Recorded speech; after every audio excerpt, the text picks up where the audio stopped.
Sai IAS academy पर आप सभी का एक बार फिर स्वागत है।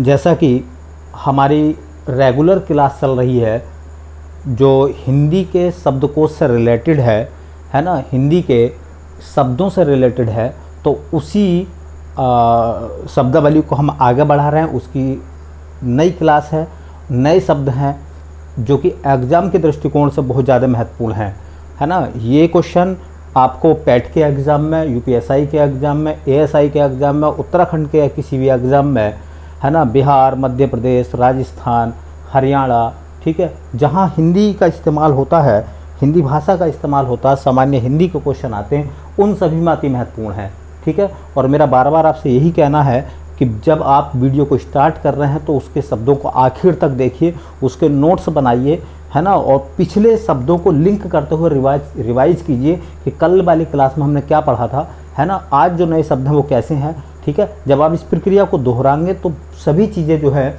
आपको याद रहेंगी और एग्ज़ाम में आपको किसी प्रकार की कोई दिक्कत नहीं होगी। तो चलिए चलते हैं बेटा, है ना, उसी टॉपिक को आगे बढ़ा रहे हैं अपने, है ना, उसकी नई क्लास अपने पास में, ठीक। तो जैसा कि हम जानते हैं कि हम सेक्शन वाइज जो हम पढ़ते हैं हिंदी शब्दकोश में, हिंदी शब्दकोश के अंतर्गत हमारे सेक्शन रहते हैं 8। अब हमने 8 सेक्शन बनाने शुरू कर दिए हैं। 8 सेक्शन होते हैं हमारे हिंदी के, ठीक है। उन 8 सेक्शनों में देखिए, पहला सेक्शन जो हमारा रहता है वो रहता है मुहावरे व लोकोक्तियाँ। मुहावरे व लोकोक्तियाँ, और मैंने बताया था कि हम मुहावरे और लोकोक्तियों को, है ना, 5 करते हैं। 5 मुहावरे या लोकोक्तियाँ हम जो है पढ़ते हैं। तो आज के 5 लोकोक्तियाँ या मुहावरे कौन कौन से हैं, जिनमें से पहला है आ बैल मुझे मार, आ बैल मुझे मार, मुझे मार, पहला मुहावरा, है ना। दूसरा है, देखिए, मन के हारे हार है, मन के हारे हार है, मन के जीते जीत, मन के जीते जीत। तो ये दूसरी लोकोक्ति, दूसरा मुहावरा है अपना। तीसरा है जैसी करनी वैसी भरनी, जैसी करनी वैसी भरनी, ये लोकोक्ति है। देखिए, ऐसे ही एक लोकोक्ति है अंत भले का भला, है ना, अंत भले का भला, ठीक है। और 5वां है भागते भूत की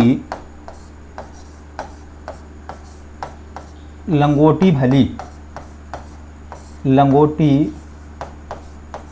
भली, है ना। तो देखिए बेटा, मैंने 5 आपके सामने मुहावरे और लोकोक्तियाँ लिख दी हैं, ठीक है। अब इनके अर्थ बताने हैं, इनके अर्थ क्या क्या होते हैं, ठीक। यही सवाल, इसी प्रकार के क्वेश्चन एग्जाम में आते हैं, ठीक है। तो एक एक करके हम इनके अर्थों को जानते हैं बेटा, किसका क्या अर्थ है। देखो, पहला है आ बैल, कहीं बैल बंधा हुआ है और हम बैल से कह रहे हैं कि आ भाई आ मुझे मार। फिर बैल आया, बैल ने मार दिया। फिर कह रहे हैं यार हम तो मुसीबत में फंस गए, है ना। भाई जब बैल दूर खड़ा था तो उसे क्यों बुला रहे हो मारने के लिए, क्यों बुला रहे हो मारने के लिए। वो दूर है, दूर ही रहने दो, बल्कि उससे दूर और हो जाओ तो बच जाओगे कि नहीं बचोगे, ठीक है। लेकिन एक आदमी ऐसा है जो बैल को चुनौती दे रहा है, बैल खुला हुआ है, उसके बड़े बड़े सींग है ना, और वो उससे कह रही है कि आप मुझे मार के दिखा, है ना, जैसे कि अपने आप को बाहुबली समझ रहे हैं आप। तो उसका मतलब पता क्या होता है, आप बैल से कह रहे हैं कि बैल मुझे मार, बैल जब मारेगा तो बैल एक मुसीबत है ना। तो वो जो मुसीबत है, बैल क्या है, मुसीबत आपके लिए, उस मुसीबत को आप जानबूझकर अपना रहे हैं, मोल ले रहे हैं। तो इसको कहते हैं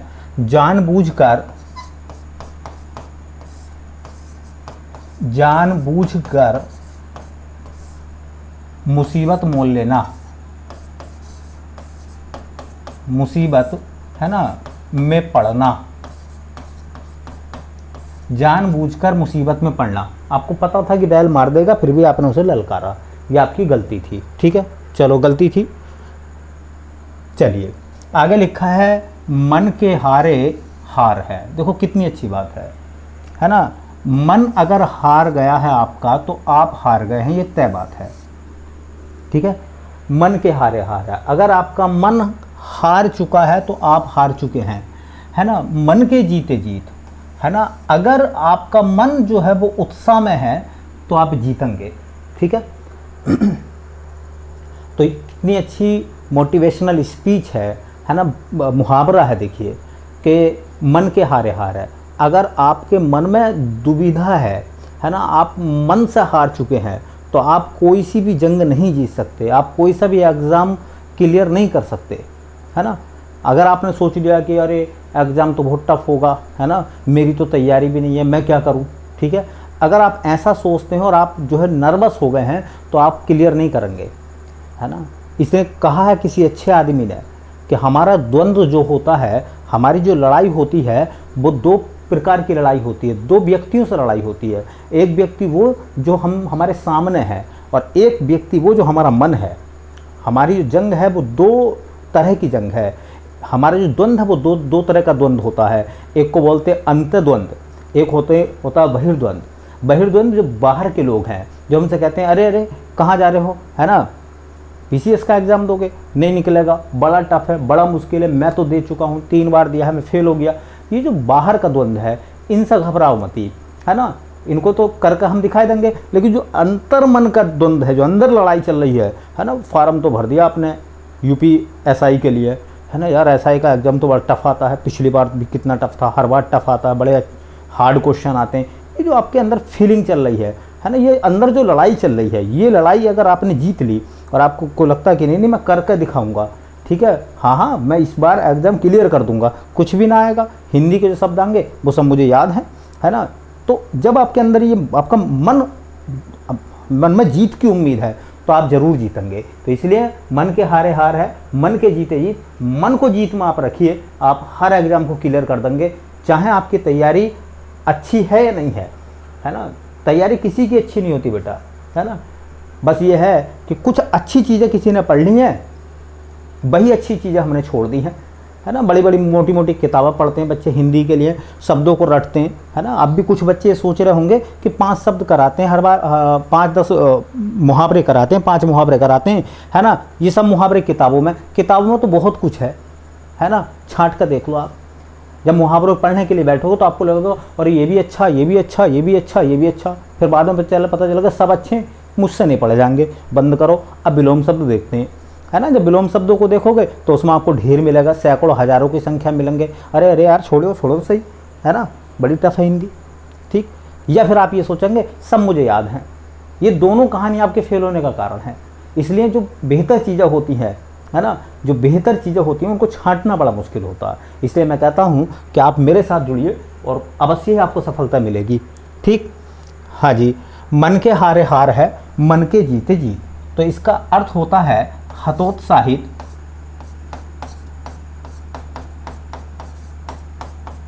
हतोत्साहित होने पर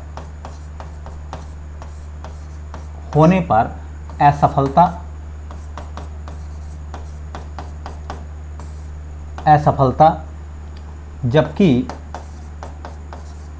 उत्साहपूर्वक कार्य करने पर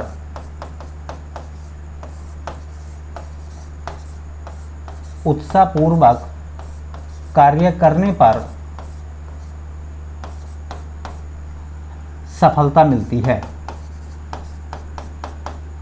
सफलता, है ना, मिलती है। तो मन के हारे हार है, मन के जीते जीत। आप जो है मन को जिंदा रखिए, है ना। ये कहा जाता है कि जो ज़िंदगी है हमारी वो जंग है, और जंग जो है वो हौसले से जी जाती है। है ना, हर जंग हौसले से जीती जाती है। अपने हौसले को बढ़ाकर आप रखिए।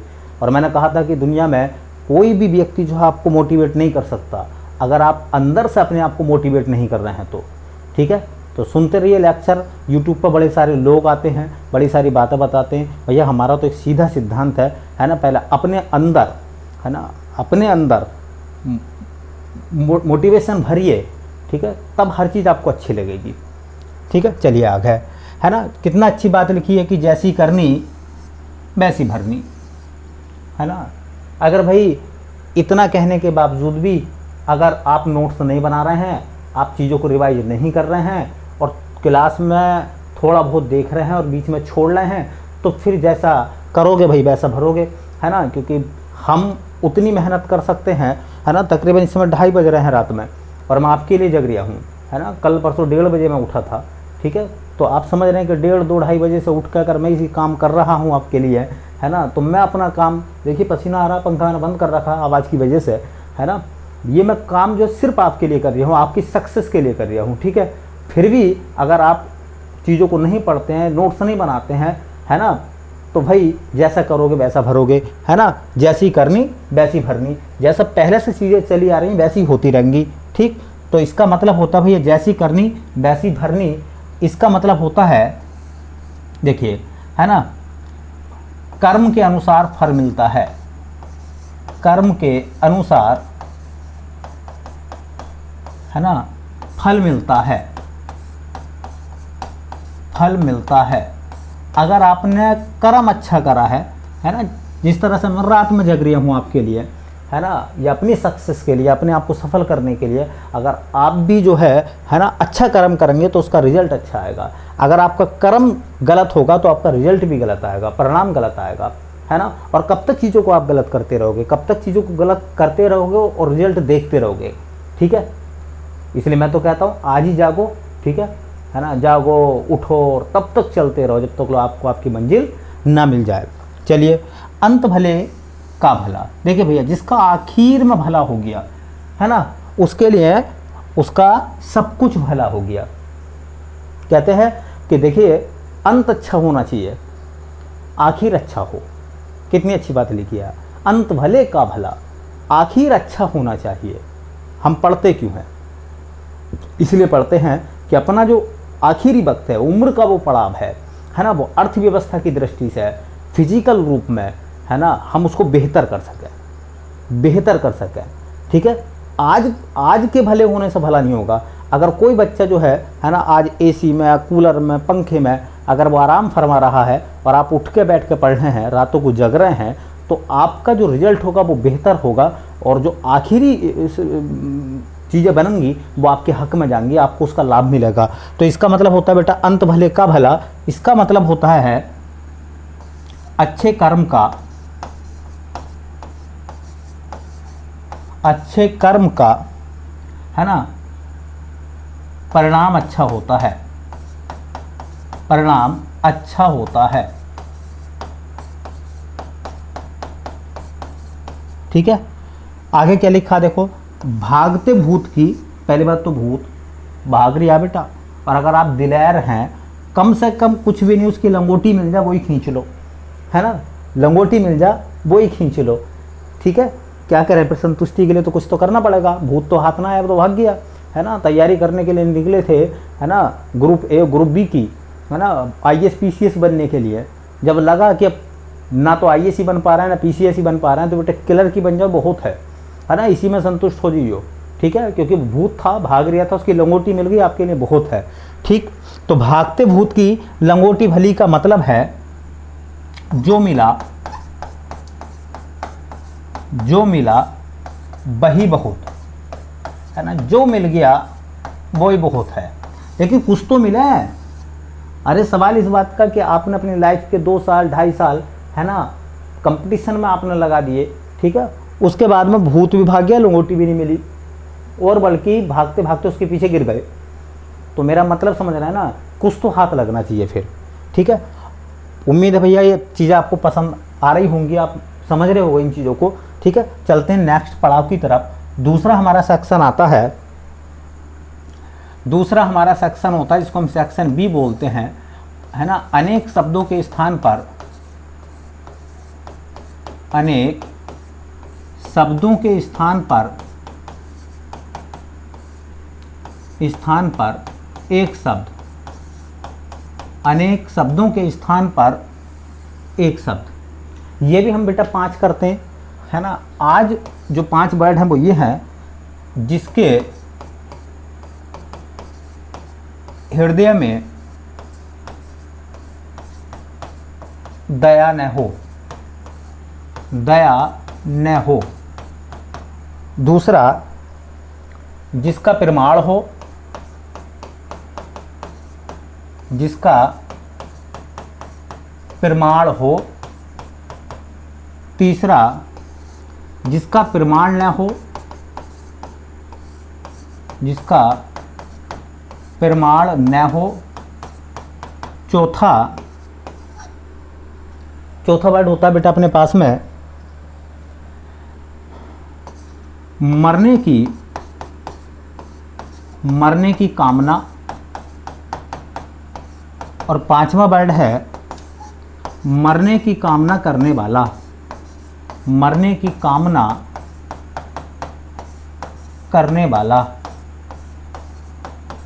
कामना या इच्छा बात एक ही है, ठीक है बेटा। तो मरने की कामना करने वाला, ठीक। देखिए, जिसके हृदय में दया न हो, ठीक है, जिसके हृदय में दया न हो, दया न हो, कहाँ? हृदय में, है ना। तो सब बोलते हैं निर्दयी, सॉरी निर्दय, है ना, निर्दय, जिसके हृदय में दया न हो, ठीक है। तो निर्दय या निर्दयी, निर्दय, निर्माने नहीं, दया का मतलब दया, जिसमें दया नहीं है वो है निर्दय या निर्दयी, ठीक है। जिसका प्रमाण न हो, सॉरी जिसका प्रमाण हो, है ना, प्रमाणिक, प्रमाणिक, जिसका प्रमाण न हो, जिसका प्रूफ ही नहीं है, अप्रमाणिक।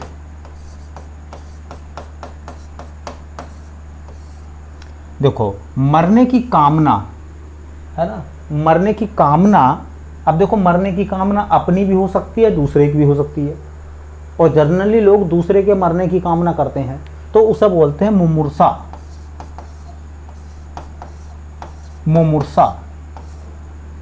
तो मरने की कामना, इसमें पता ये नहीं चल रहा किसके मरने की कामना है, अपनी या दूसरे की। मरने की कामना करने वाला है, यहाँ बात समझ में आ गई, यहाँ बात ये समझ में आ गई कि वो अपने मरने की कामना कर रहा है ना। तो अपने मरने की अगर वो कामना करता है, ठीक है, तो मरने की कामना करने वाला वो कहलाएगा मुमुर्षु। दोनों वर्ड अच्छे हैं, मुमुर्षु भी एग्जाम में आता है, मुमूर्षा भी एग्जाम में आता है। तो मरने की कामना जो है मुमूर्षा है, और मरने की कामना करने वाला जो है वो मुमुर्षु है ना। तो देखिए बेटा, ये अपने पास में हो गए 5 वन वर्ड। निर्दयी या निर्दय, निर्माने नहीं, दया का मतलब दया, जिसमें दया ना हो, है ना। प्रमाणिक, जिसका प्रमाण हो, अमान्य नहीं, प्रमाणिक, जिसका प्रमाण न हो। मुमूर्षा, मरने की कामना करना, और मरने की कामना करने वाला मुमूर्षु, ठीक है। चलिए आगे चलते हैं बेटा। तो हमारा जो सेक्शन सी होता है, उस सेक्शन सी में हम करते हैं अनेकार्थी शब्द, अनेकार्थी शब्द, अनेकार्थी शब्द। एक शब्द है अपने पास में आज जिसका नाम है अनंत, अनंता। क्या है शब्द बेटा? अनंता। इसमें से आ हटा लो, क्या पढ़ोगे? अनंत। अनंत शब्द पर्यायवाची था। वीडियो को पॉज करो या कमेंट बॉक्स में लिख के मुझे बताओ कि अनंत माने क्या था, है ना। अनंत किसका पर्यायवाची था, कमेंट बॉक्स में लिख के बताना। और मैं देखता हूँ कि जितने बच्चे मेरे वीडियो को देख रहे हैं और कितने कल को कमेंट्स मेरे पास में आते हैं, उनके कमेंट से मुझे पता चलेगा कि हाँ वो पढ़ रहे हैं, है ना। क्योंकि very good sir, very nice sir, इसको लिखने से काम नहीं बनेगा, है ना। काम इस बात से बनेगा कि अगर आप मेरे कमेंट्स का मेरी बात का जवाब कमेंट्स बॉक्स में लिख के दे रहे हैं, तो मैं समझूंगा कि जितने बच्चे दे रहे हैं वो सब मेरी वीडियो को पढ़ रहे हैं, मेरे द्वारा पढ़ाई गई, मेरे द्वारा बताई गई चीज़ों को वो अपना रहे हैं, ठीक है। चलिए, तो अनंता, अनंता कहा जाता पृथ्वी को। देखिए, पृथ्वी को अनंता कहा जाता है। अगर अनंत लगा दोगे तो किसका पर्यायवाची ये बताना आपको। तो अनंता पृथ्वी को बोलते हैं, माता पार्वती को बोलते हैं, है ना, तो अनंता पृथ्वी है और पार्वती, ठीक है, पीपर जो पीपल होता है उसी को भी, और जो दूब घास होती है, दूब घास, तो दूब को भी हम बोलते हैं अनंता। अनंता वो जिसका अंत ना हो, है ना। पार्वती, पीपर, पृथ्वी और दूब, इनको बोलते हैं अनंता। सेक्शन डी के अंतर्गत, है ना, सेक्शन डी में हमारा जो सिस्टम होता है वो होते हैं श्रुति सम, भिन्नार्थक शब्द, श्रुति सम भिन्नार्थक शब्द, ऐसे शब्द जो सुनने में लगभग समान हों और उनके अर्थ अलग अलग हों। हम डेली 2 करते हैं। पहला शब्द है हमारा, देखिए, अधर, और दूसरा शब्द है आधार। थोड़ा सा फर्क है बस, देखो, है ना, अधर, आधार, ठीक है। दूसरा है ना, गृह, री से ऋषि वाला, और एक ग्रह, रे वाला, ठीक है। तो अधर, देखिए, ये जो अधर मैंने लिखा है, अधर का मतलब होता है होठ, जो हमारे होठ होते हैं, जिसको लिप्स जो होते हैं हमारे, वो अधर हैं, है ना। और आधार, आधार शब्द विलोम में भी आया था, नहीं, आधार का विलोम आया था धर, है ना। आधार, आधार का मतलब होता है सहारा। ग्रह, ये घर वाला है, अगर री से ऋषि से बनता है तो, और अगर रे से बनता है तो ये नक्षत्र होते हैं।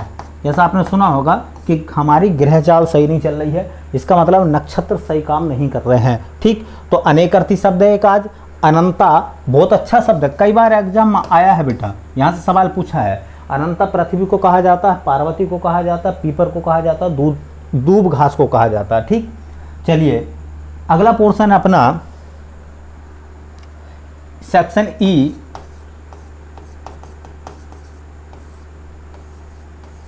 है ना, जहां पर हम करते हैं विलोम शब्द, विलोम शब्द, ठीक है। तो विलोम शब्द हम 5 करते हैं। पहला विलोम शब्द हमारा आज का कौटिल्य, कौटिल्य, है ना। चलिए दूसरा जो विलोम शब्द है वो है मृदुलता। तीसरा विलोम शब्द है आर्तव, आर्तव। चौथा विलोम शब्द अपना ऋजु। पांचवा विलोम शब्द है कठिन। 5 विलोम शब्द हैं आपके सामने, जिनमें से ज़्यादातर के बारे में आपको पता होगा। जैसे कठिन है, ये एग्जाम में नहीं आएगा, लिख दिया बस मैंने। सरल, क्योंकि सरल है ना। एग्जाम में क्यों नहीं आएगा, क्योंकि खुद ही सरल है ना। इसलिए एग्जाम के पर्पज से ज़्यादा इस पर फोकस आप ना बनाएं तो बेटर है। ऋजु कई बार एग्जाम में पूछा गया है, क्योंकि ऋजु आता है तो ऋजु का आता वक्र, है ना, वक्र, घुमावदार, ठीक है। आर्तव शब्द एग्जाम के दृष्टिकोण से बहुत अच्छा है, क्योंकि आर्तव का अर्थ वैसे हम लगाते हैं मलिन, मलिन एक प्रकार से गंदा, दूषित, है ना। तो इसका उल्टा होता है अनार्तव, अनार्तव।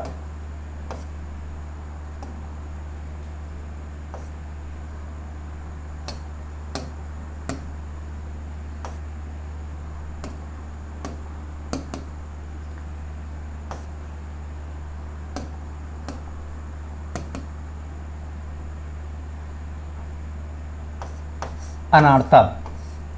मृदुलता, ये भी एग्जाम के हिसाब से बेटा बहुत अच्छा बनेगा, क्योंकि आपको अर्थ पता होना चाहिए, ठीक है। मृदुलता एग्जाम के हिसाब से अच्छा नहीं है, मैंने लिख दिया था केवल, ठीक है भाई। मृदु का मतलब होता है मुलायम, तो इसका मतलब हो जाएगा कठोर, उल्टा, है ना। तो कठोरता, इसलिए ये भी सरल है, इस पर ज़्यादा फोकस ना बनाएं, है ना। ये जो लिखा हुआ कौटिल्य है ना, कौटिल्य का मतलब होता, अर्थ पूछने लगा आपसे तो कौटिल्य का मतलब होता है टेढ़ापन, टेढ़ापन।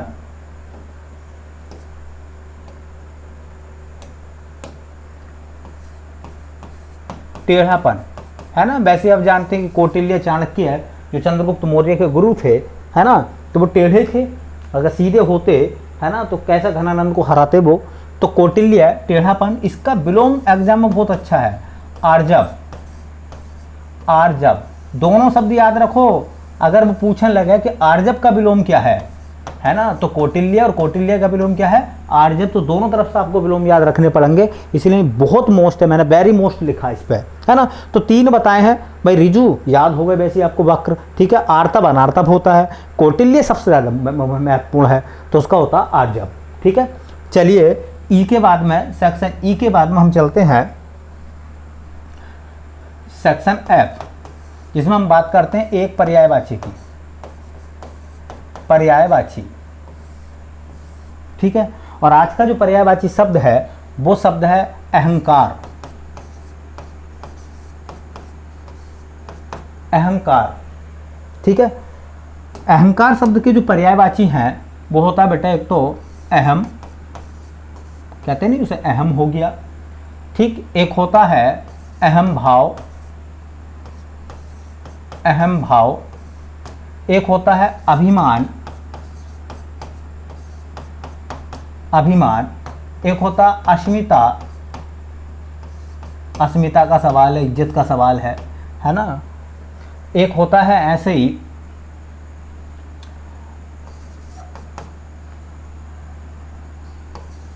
अहम मन्यता। एक होता है आत्मश्लाघा,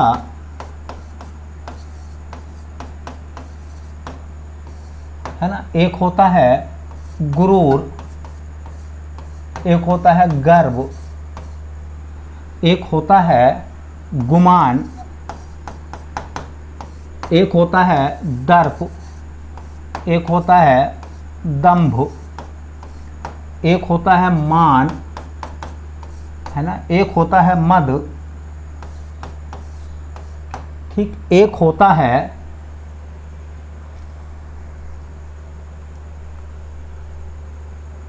घमंड, एक होता है, अरे छोड़ो बहुत होते हैं, है ना, इतने सारे हो गए, बहुत हैं। तो ये है अपने पास में क्या, अहंकार शब्द के पर्यायवाची।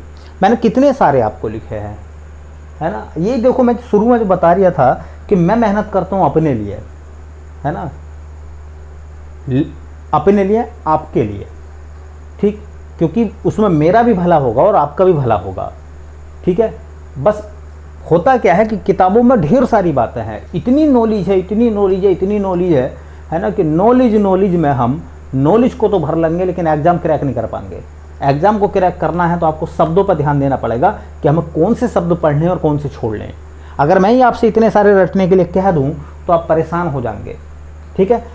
बताइए, अहंकार शब्द की अगर हम बात करें बेटा, तो अहम माने अहंकार कौन नहीं जानता, यहीं से तो बना है। अहम भाव, जिसके अंदर अहंकार के भाव हैं, मत याद करो, है ना। अभिमान क्या होता है, अरे अभिमान घमंडी तो होता है, अहंकारी तो होता है ना। अस्मिता, अस्मिता क्या है, कहते नहीं, तुमने सुना होगा, ये अस्मिता का सवाल है। इसका मतलब ये क्या है, ये हमारे नाक का सवाल है, ये हमारे अहंकार का सवाल है, ये हमारी सोसाइटी में इज्जत का सवाल है। तो वो हमारा अहंकारी तो होता है, ठीक है। वो आपने सुना होगा, मैं क्या पहनूं, कैसा रहूं, ऐसे कपड़े अगर मैं पहन लूं तो लोग क्या कहेंगे, है ना। तो लोग तो अच्छा पहनोगे तो भी कहेंगे, बुरा पहनोगे तो भी कहेंगे। ज़िंदगी अपने हिसाब से जीते रहो, है ना, सदमार्ग, अच्छे मार्ग पर आप चलते रहो, ठीक है ना। अहम मान्यता, मान्यता है, ये मन की जो एक आदत है, वो मन के अंदर, मान्यता का मतलब होता है मन के विचार कैसे हैं, अहम, अहंकार वाले, छोड़ दो। आत्मश्लाघा, है ना, आत्म मतलब खुद की, श्लाघा मतलब शान, जो खुद की शान है, ज़्यादा करो तो याद कर लियो, तुम कहोगे सारे छुड़वा लगे ये, ठीक है। गुरूर सब जानते हैं, गुरूर घमंड होता है, गर्व घमंड होता, मत याद करो, सब तुम्हें पता है ना। गुमान मत याद करो, घमंड मत याद करो। सबसे ज़्यादा जो मोस्ट सवाल है वो ये है, दर्प, ये याद करो, क्योंकि अर्थ नहीं निकाल पाओगे आप। दंभ, है ना, ये याद नहीं कर, सेंस नहीं लगा पाओगे, है ना। मान सम्मान की बात है भैया, घमंड की बात होगी फिर तो, है ना, मत याद रख लो, ज़्यादा करो। तो मेरी तरफ से अगर देखा जाए तो 3 वर्ड मैंने आपको बताया, जो मैंने 3 या 4 वर्ड जो मैंने गोल करे हैं। और मैं कहता हूँ एग्जाम में मैं जाऊँगा पढ़ने, जब कभी एग्जाम दूंगा तो मैं इन्हीं को पढ़ के जाऊँगा, है ना, क्योंकि पर्यायवाची इनमें से पूछेगा, है ना। अहंकार का पर्यायवाची निम्न में से कौन सा नहीं है या कौन सा है, ठीक। ठीक है, जब ऐसे शब्दों को देगा तो वो इन शब्दों को देगा, दर्प को, दंभ को, मद को, आत्मश्लाघा को, इस तरीके के सवाल बनाकर देगा। ठीक है, चलिए बेटा आगे चलते हैं। सेक्शन जी, तो हमारा जो सेक्शन नंबर जी आता है वो आता है तत्सम और तद्भव। हम 5 करते हैं तत्सम और तद्भव। आज तत्सम शब्द पहला महिष, षटकोण वाला से आगे बेटा तत्सम ही होगा, है ना। गर्धव, आधर आ गया, अर्धवर्ण आ गया, तत्सम ही होगा। तीसरा उष्ट्र, उष्ट्र देखिए आधवर्ण अर्धवर्ण आ गया, तत्सम ही होगा। चौथा चूर्ण, आधर आ रहा, अर्धवर्ण आ रहा बेटा, तत्सम ही होगा। पांचवा उपानह, है ना, इसका नहीं पता। ठीक, अब देखो महिष सुना होगा आपने, महिष कहते हैं भैंस को, वेरी गुड। गर्धव होता है गधा, ठीक है। उष्ट्र होता है ऊंट, चूर्ण होता है चूरन, और इसका तुम्हें पता ही नहीं होगा उपानय क्या है। उपानय जो होता है वो होता है जूता, चप्पल, खड़ाऊ। जूता कह दो, चप्पल कह दो, खड़ाऊ कह दो, है ना, पैरों में पैरने वाली चीज है, उपानय कहलाती है। तत्सम में, और तद्भव होता है उसका पनही। क्या होता है बेटा, पनही। तो मैं कहता हूं इतने सारे वर्डों में सब मोस्ट हैं ये, है ना। एक एक शब्द तो याद करने का होता, भाई संस्कृत में याद कर लो तो तत्सम, और बिना संस्कृत के याद रखोगे तद्भव। तो सब चीज़ें आसान है, कोई मुश्किल नहीं है। ये पर्यायवाची बन जाएंगे। बताओ भैंस का पर्यायवाची क्या, महिष। गधे का पर्यायवाची क्या भैया, गर्धव। ऊँट का पर्यायवाची भी क्या बन जाएगा, उष्ट्र। चूर्ण का पर्यायवाची हो जाएगा चूर्ण। पन्ही का क्या हो जाएगा, उपानय। ये पर्यायवाची भी होते हैं, तत्सम तद्भव भी होते हैं। चलिए इस सेक्शन के आखिरी पोर्शन पर हम चल रहे हैं, जिसका जो हमारा एच वाला सेक्शन होता है, रचना और रचनाकार। रचना और रचनाकार। पहली रचना का नाम है पृथ्वीराज रासो।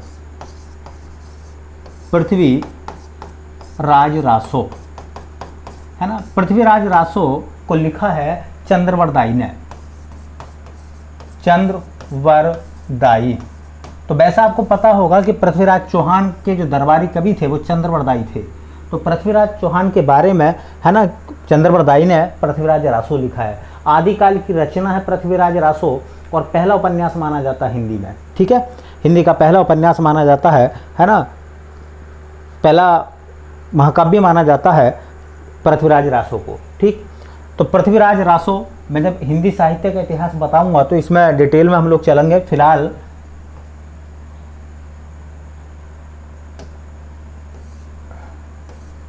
चंद्रवरदाई,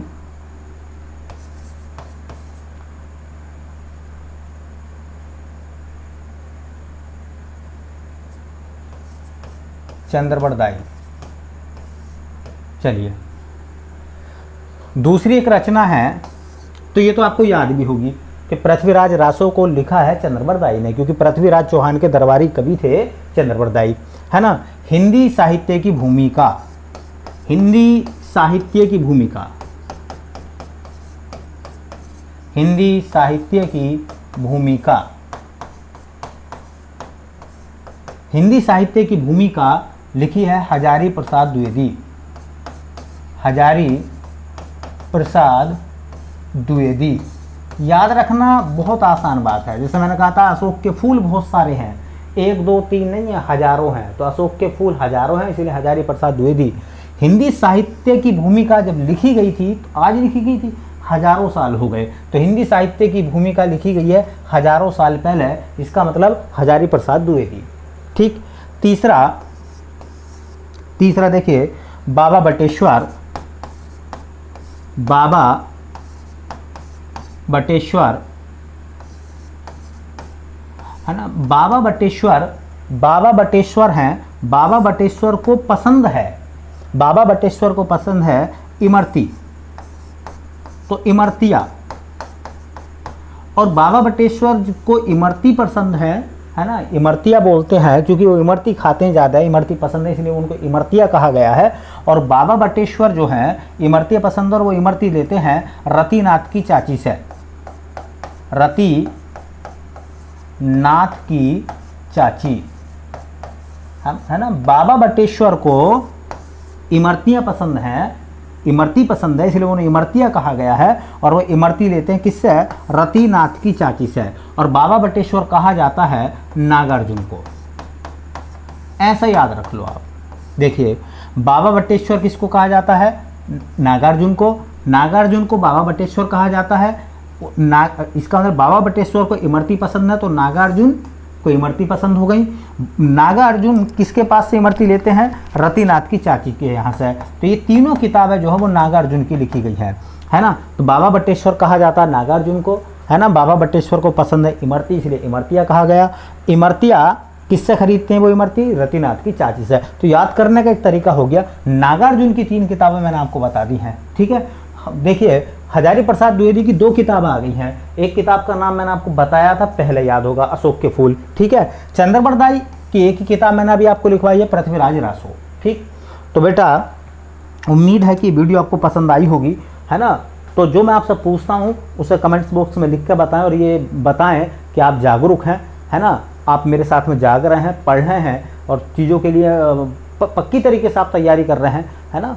और आपका जब पक्का इरादा होगा, हौसला पक्का होगा तो एग्ज़ाम आपका अवश्य क्लियर होगा, है ना। इसी उम्मीद के साथ में मिलते हैं नई क्लास में, ठीक है। तब तक के लिए आप सभी का बहुत बहुत शुक्रिया।